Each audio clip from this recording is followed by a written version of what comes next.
This is a long-termer, and this is a customised 1980 Austin Princess. Don't expect very quick updates on this one, there's some big expensive items to deal with. Let's get a better look.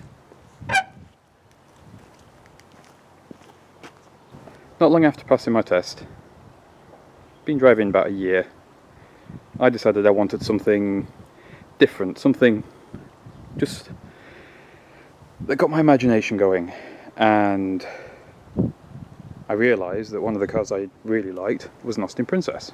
I just liked the way they looked, and I quite liked the FSO Polonaise, quite liked the Citroen BX. But then I shelved it. I thought, it's not going to happen. It's not one of those cars I'll find. They're all pretty rare now. They're probably all rusted away.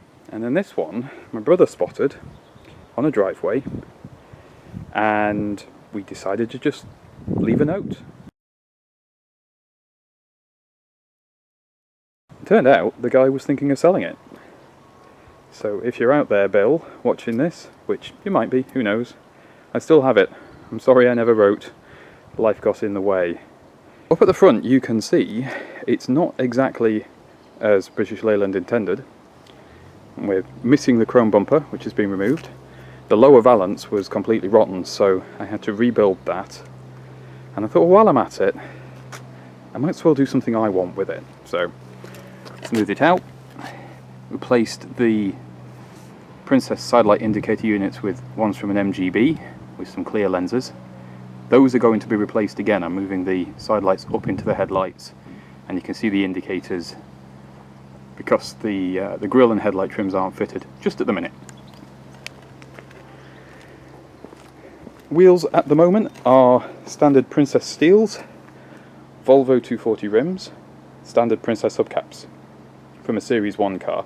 This is a Series 2, so there's a few minor trim differences, but they're effectively the same car. And this one is a Princess rather than an 1822 because it has the 1700 O Series engine in it. We'll come to that in a bit. The roof trims, the gutter trims are off at the moment because I'm doing the paint. The doors are completely standard. Most of the bodywork on this is actually completely standard. The original brown vinyl C-pillar trims were rotten and trapping water and causing rust. That's all been repaired, as does all the rear screen surround. And I've fitted some high-level indicators. And these are Lucas side light units, as you'd find on an Austin A35 or similar. I've painted the lenses with orange Tamiya glass paint from the inside. They're quite effective. And we have a generic high-level brake light with Cold War Motors representation. Do check the description for a link on those guys, they are well worth your time. This car was originally beige, which is fine. It had a respray in the 90s, which wasn't fine, and the interior was originally brown. The spoiler there is a rare Unipart accessory. It's a proper Princess one, and unfortunately that got damaged when it was delivered. So I have to get that repaired. That's going to be painted body colour. The lights, and the lights.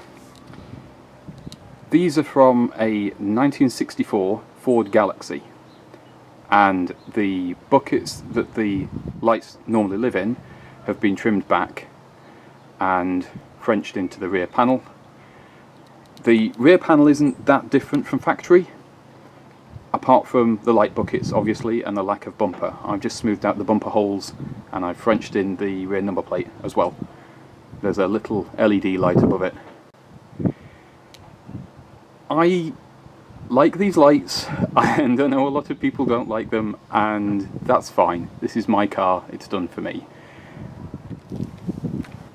Eventually I'd like to get the boot lock removed just to clean up the back end, and I would like possibly twin electric aerials or something excessive like that on the back as well. I'd love to get a rear window louver. I have not been able to find one. I know they were made. The car is pretty much entirely rust free. I've got a bit of an issue on one front wing, but I have a replacement wing. All the usual problems on this one are dealt with, and there was a lot. It's had the floors done, it's had the sills done, it's had the bottom of the doors done, it's had some of the boot floor done. It's been a lot. The suspension is sitting a little bit low at the moment. That's not a problem for me. That's one of the big expenses. I do want to get the suspension regassed so that that's got some extra life to it. At the moment, unfortunately, I can't afford it. Inside, this interior is basically a stock interior. But British Leyland never offered a dark red interior in these cars. I did that with vinyl dye. I just got some spray on vinyl dye and did them that way. These seats came out from another Princess I had that was really rotten.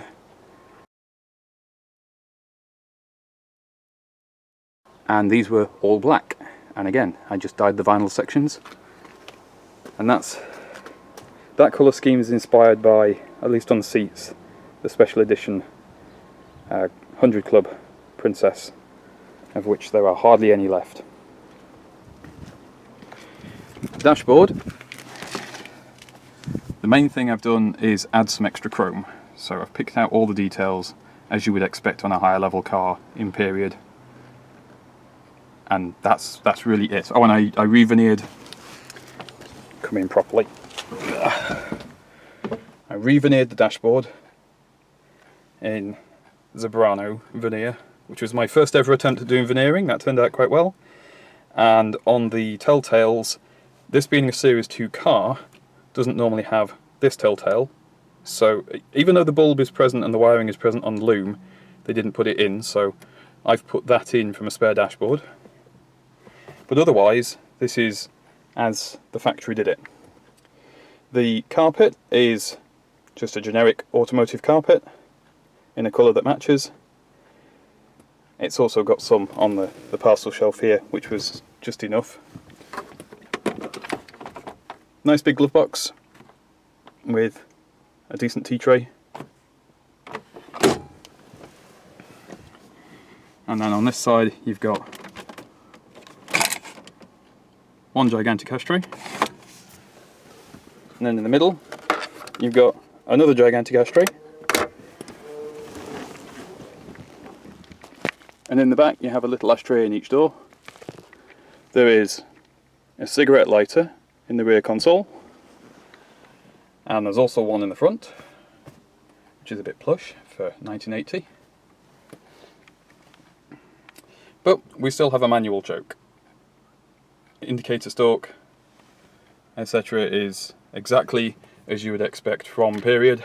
It's got an air horn fitted, which is very suitable for this car. Very good for getting people out the way.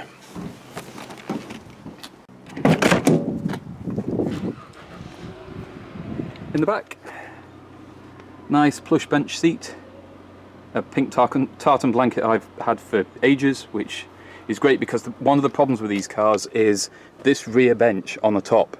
You get so much sun coming in and it gets so hot that this all ends up getting UV damaged. So this is to stop that. I've got some nice sort of early 90s, I think, parcel shelf speakers which are to be wired in. The parcel shelf itself is redone in some vinyl that just happened to match pretty well. Let's have a look under the bonnet so you can see what's going on under there.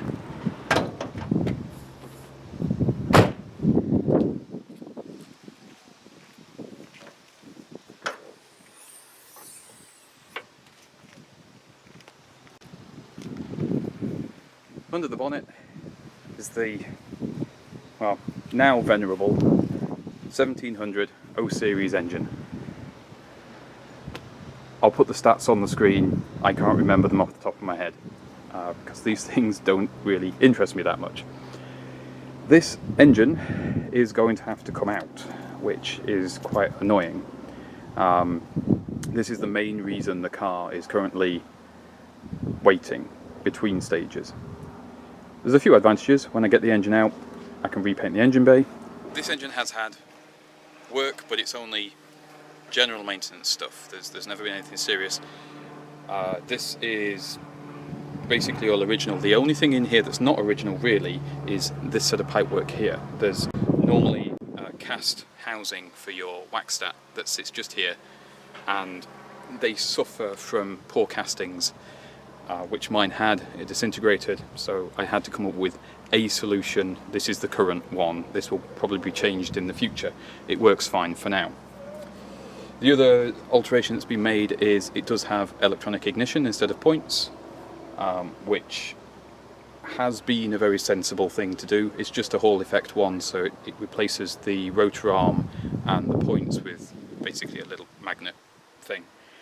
Very easy to install, even an idiot like me can do it, and it just makes it a bit more reliable starting, especially in the damp. At the minute, the head gasket is blown. I don't know why the head gasket has blown. It's not overheated or anything, it's just done it. These engines are known for doing that, but there are other problems with this engine. I don't have much history with this car, which is fairly normal for me in cars, but this one supposedly had a restoration in the 90s.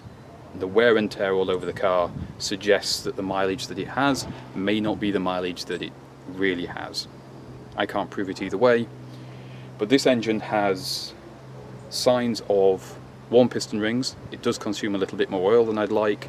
It currently has a blown head gasket, so the solution is going to be pulling the engine out, sending it away, getting somebody else to do it. I hate working on engines. I'm not your usual car guy when it comes to that sort of thing. I will deal with just about anything else mechanically, but engines, I don't enjoy. I'll bring you in for a slightly better look. The light's terrible over here. So, everything's fairly standard in here. The only problem is, with the Princess, there's a few non-standard parts when it comes to the parts bin. So, like for example, the clutch slave cylinder is slightly different to the Mini, even though it looks very much the same. The clutch hose there's I think 3, maybe 4 different lengths of it, which I learned when trying to replace that. As far as I know, the brake servo and the master cylinder, that's all standard. It has a standard SU carb. I think it's an HIF 44. I'll put it on the screen in editing because I think I might have got that wrong. It is an overhead cam, so no push rods to deal with. Adjusting the tappets is annoying because it shims and buckets, but I do have a proper tool for that and everything. This being the slightly later engine, the oil filler comes from here and goes down into the block. On the earlier versions of the O series, you have an oil filler cap on the top, which I think is in there. When you do change the head on these, you can't just change, if you want to just change this top portion, you can't do that because your bearings are actually cast into this piece. So when you change the cylinder head, you have to change both halves of the cylinder head. You can't just do one bit. It's not a problem if you're just doing the gasket, but if you're doing anything up at the top, just be aware of that. The distributor is in an annoying place and makes that one spark plug right there really annoying to get to. These also, the O-ring tends to leak on them, straight onto there, straight into the plug well. This one does that, and has always done that since I got the car. Accent colour on this car is going to be copper. I've done all the engine bits I want to do. I mean, the engine basically looks as I want it to look. It's a reliable, dependable engine, usually. Just lately it's ganged up on me, so. One other minor alteration, the suspension pipes on this car rotted out, and that means that we have these MGF inspired individualizers. This is a threaded block that screws into the displacer, which lives in this pocket, with a Schrader valve on the top. So all it means is the car has the suspension is independent on each corner rather than being interlinked front to back. It's not quite as smooth a ride, but it does handle better. Gas struts as standard from the factory. Eventually I'll be putting these wheels on the car. I've had them on before. Lotus and Princess, well, these are off a Lotus Elite. They share the same stud pattern as the Princess. I do have the specific Lotus wheel nuts.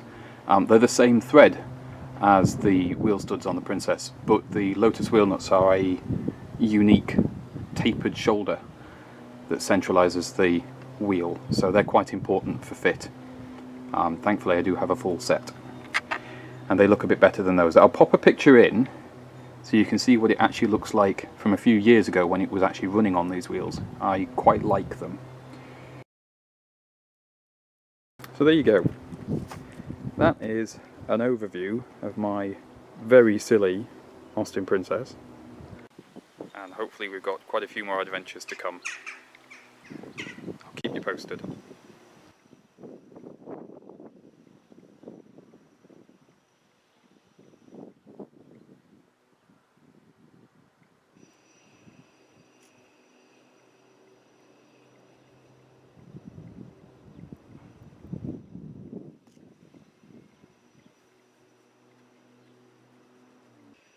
Nice of them to do a colour match sticker for me this year.